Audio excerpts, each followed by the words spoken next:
আসসালামু আলাইকুম ওরহমতুল্লাহ। প্রিয় দর্শক, আজকে আলোচনা করব রমজান মাসে দোয়া কবুলের শ্রেষ্ঠ দুটি সময়ের সম্পর্কে। আপনি দোয়া করেই যাচ্ছেন, কিন্তু আপনার দোয়া কবুল হচ্ছে না। আপনি কি জানেন দোয়া কবুলের শ্রেষ্ঠ সময়গুলো কোনটি? প্রিয় দর্শক, এই রমজান মাসে দোয়া কবুলের শ্রেষ্ঠ সময়। সবাই প্রস্তুত আছেন তো আল্লাহর কাছে ক্ষমা চাওয়ার জন্য, নিজের চাওয়ার কথা বলার জন্য? জানেন এই দুটি সময় হচ্ছে এমন দুটি সময় যে সময় বান্দার দোয়া করতে দেরি হয়, কিন্তু আমার রবের দোয়া কবুল করে নিতে দেরি হয় না। সুবহানাল্লাহ, এটা অনেক দামি একটি সময়। একটু চিন্তা করেন তো, এই সময়গুলোকে নষ্ট করছেন না তো? না জেনে এত বছর যদি নষ্ট করে থাকেন, তবে এবার আল্লাহ তাআলা আপনাকে জানার সুযোগ করে দিয়েছেন।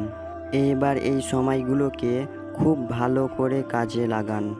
প্রথমত, রমজান মাসে তো আমরা সবাই সেহরি খেতে উঠি, এটা আমাদের খুব কমই মিস হয়। তো যেহেতু আপনি সেহরির জন্য উঠে গিয়েছেন, তাহলে চেষ্টা করবেন উজু করে তাহাজ্জুদ পড়ার। বেশি না, আপনি 4 রেকাত পড়েন কিংবা 6 রেকাত পড়েন। সাধারণ দিনের তুলনায় রমজান মাসে তাহাজ্জুদের জায়নামাজে যখন কেউ রবের কাছে সকল চাহিদার কথাগুলো বান্দার চাইতে দেরি হয়, আল্লাহর কবুল করতে দেরি হয় না। সুবহানাল্লাহ। এই জন্য রমজান মাসে তাহাজ্জুদ পড়ে আল্লাহর কাছে বারবার চাইতে হবে। এতদিন না জেনে থাকলে এবার তো জেনে গেছেন, এই জন্য এই সময়টা একদমই নষ্ট করবেন না। আল্লাহর কাছে চাওয়ার উত্তম সময়। আল্লাহ তো বলেছেন, বান্দা তুমি চাইতে থাকো। তো আপনার কাজ কি? আল্লাহর কাছে বিনা হিসাবে শুধু চাইতে থাকা। তবে হ্যাঁ, অবশ্যই সেটা হালাল হতে হবে।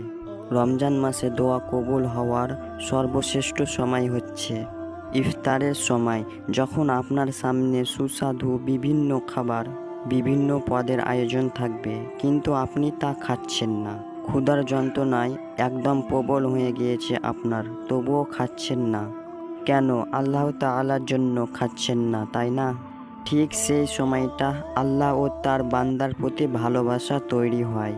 আল্লাহ তাআলা তখন ফেরেশতাদেরকে বলেন, ওরা কেন খাচ্ছে না?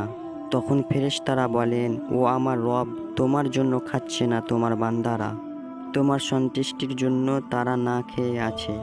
এই সময়টা মূল্যবান সময়, এই সময়টা দামি সময় দোয়া কবুলের। ইফতারি সামনে রেখে যে বান্দা দোয়া করতে পারে, তার দোয়া আল্লাহ তাআলা কবুল করে নেয়। তাহলে বলেন, এবার থেকে এই সময়গুলো একদম মিস করা যাবে না। সেহরিতে উঠে আর ইফতারের সময় বেশি বেশি করে আল্লাহ তাআলার কাছে আমরা দোয়া চাইব। বেশি বেশি করে আল্লাহর কাছে দোয়া চাইতে হবে। আপনার কি চাওয়ার আছে?